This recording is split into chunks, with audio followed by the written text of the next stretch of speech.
BCom part third के विद्यार्थियों का एक बार पुनः आयकर यानी इनकम टैक्स की क्लास में स्वागत है। प्रिय विद्यार्थियों, पिछले वीडियो में हमने कृषि आय एग्रीकल्चरल इनकम के बारे में अध्ययन किया था, जिसमें कृषि आय की परिभाषा और कृषि आय में जो नियम थे उनके बारे में जानकारी प्राप्त की। उसी से आगे बढ़ते हुए आज हम कृषि आय के प्रकार यानी काइंड्स ऑफ एग्रीकल्चर इनकम के बारे में अध्ययन करेंगे। आयकर अधिनियम के तहत कृषि आय मुख्यतः 5 भागों में विभक्त किया गया, यानी कृषि आय में भी अलग अलग तरह की आय को शामिल किया गया है। इसके जो प्रकार बताए गए हैं उसमें सबसे पहला आता है कि भूमि से प्राप्त किराया। यदि कोई भूस्वामी अपनी भूमि पर कृषि कार्य करने का अधिकार अन्य व्यक्ति को दे देता है तो उसके प्रतिफल स्वरूप प्राप्त राशि भूमि का किराया कहलाती है और ऐसी आय को कृषि आय माना जाता है।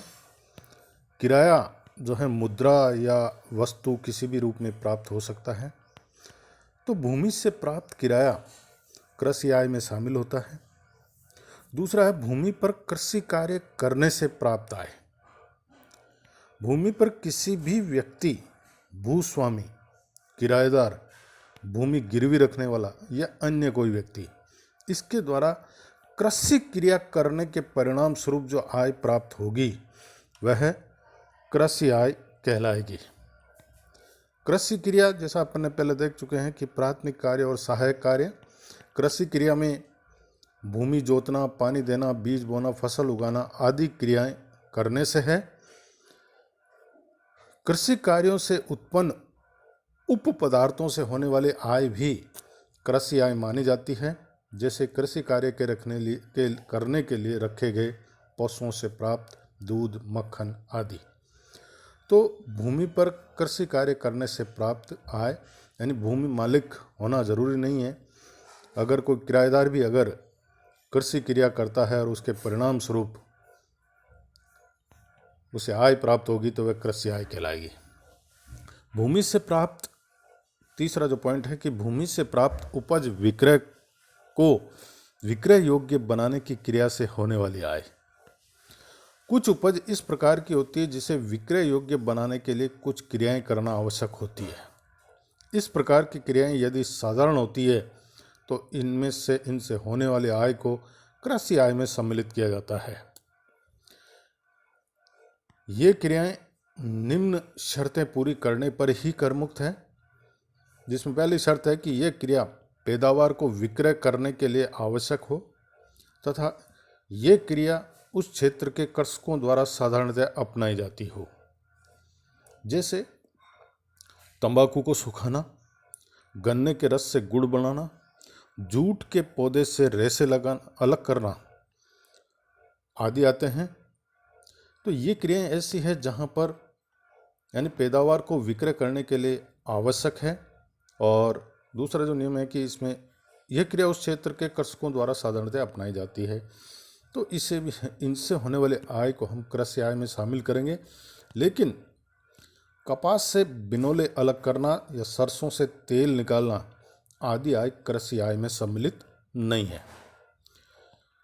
चौथा पॉइंट जो है कि कृषक द्वारा कृषि की उपज को विक्रय करने से प्राप्त आय। किसान द्वारा स्वयं उत्पन्न की गई अथवा किराए के रूप में प्राप्त उपज को बाजार में बेचने या अपनी स्वयं की दुकान पर बेचने से होने वाली आय कृषि आय कहलाती है। यानी कृषक द्वारा कृषि की उपज को अगर वह बेचेगा बाजार में ले जाके तो उससे आय जो है वह कृषि आय कहलाएगी। लेकिन कृषक द्वारा अन्य व्यक्ति की फसल को बेचने से होने वाली आय कृषि आय नहीं मानी जाती है। ये ध्यान रखने वाली चीज है हमारे यहाँ पर। 5वां बिंदु है कृषि कार्य के लिए प्रयुक्त मकान की आय। कृषि कार्य में प्रयुक्त मकान की आय निम्नलिखित जो शर्तें हैं वो शर्तें पूरी होने पर ही कृषि आय होती है। मकान जिसमें पहला है कृषि भूमि पे बना हो या उसके बिल्कुल निकट स्थित हो।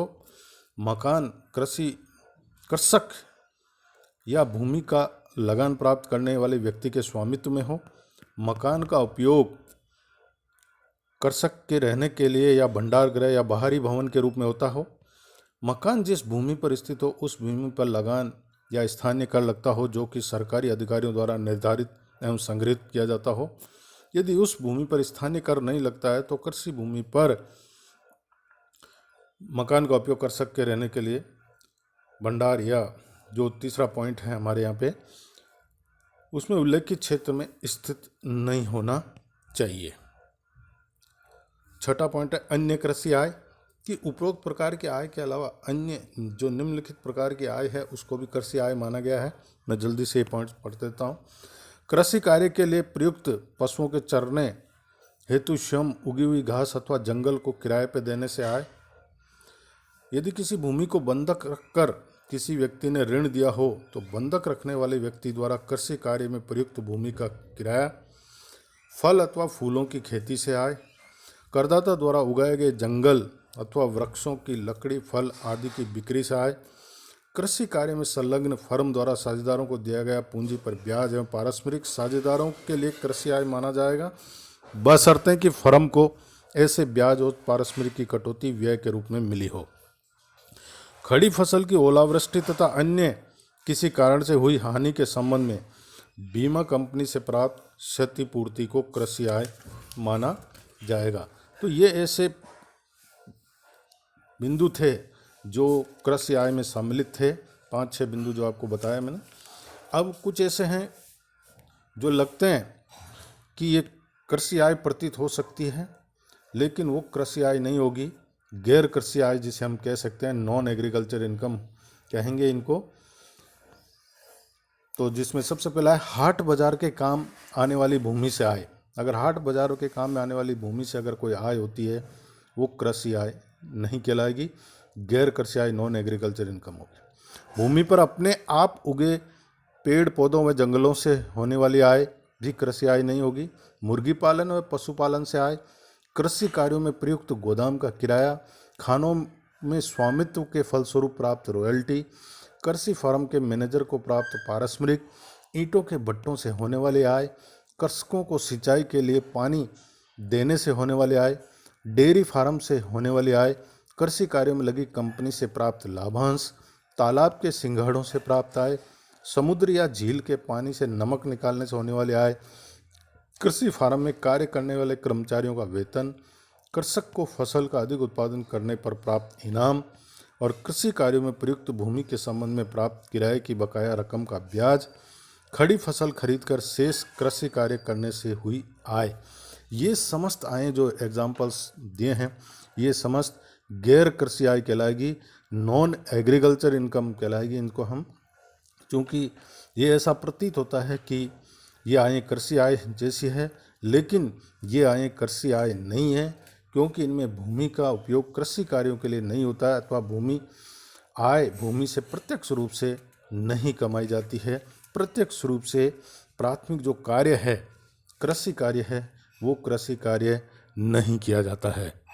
तो ये हमने आज जो है कृषि आय के प्रकार और गैर कृषि आय के बारे में जानकारी प्राप्त की। धन्यवाद।